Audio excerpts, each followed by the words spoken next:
టాలీవుడ్లో upcoming women ప్రొడ్యూసర్స్లో తనకంటూ special place సంపాదించుకుంటూ trend set చేస్తోంది సుమయారెడ్డి.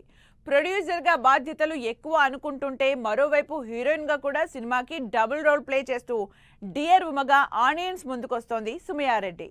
ఎంత కాదన్నా మేల్ డామినేటింగ్ సినిమా ఇండస్ట్రీలో ఒక సినిమాలో హీరోయిన్ గా చేయడానికే అవకాశాల కోసం వెతుక్కోవాల్సి ఉంటుంది. అలాంటిది వేరే వాళ్ల ఛాన్స్ కోసం వెయిట్ చేయకుండా తానే హీరోయిన్ గా ప్రొడ్యూసర్ గా డ్యూయల్ రోల్ చేస్తూ డేరింగ్ గా ఇండస్ట్రీలో తన సత్తా చూపిస్తోంది సుమయారెడ్డి. సుమా చిత్ర ఆర్ట్స్ బ్యానర్ లో డియర్ ఉమా సినిమాతో ఆడియన్స్ ముందుకు రాబోతోంది సుమయ. అటు ప్రొడ్యూసర్ గా సినిమా రెస్పాన్సిబిలిటీస్ చూస్తూనే హీరోయిన్ గా డీసెంట్ యాక్టింగ్ తో ఇంప్రెస్ చేస్తోంది ఈ upcoming young heroine come producer Sumaya. Dear Uma cinema నుంచి ఇప్పటికే రిలీజ్ అయిన టీజర్స్, సాంగ్స్ సోషల్ మీడియాలో impressive talk తెచ్చుకున్నాయి. Specially Rathan music direction గా చేస్తున్న డియర్ ఉమా నుంచి నీవెవరో సాంగ్ ఆడియన్స్ ని ఆకట్టుకుంటోంది. ఈ సినిమాతో సుమయారెడ్డి ప్రొడ్యూసర్ గా హీరోయిన్ గా మరిన్ని హైట్స్ అందుకుంటుందని ఎక్స్పెక్ట్ చేస్తున్నారు ఆడియన్స్.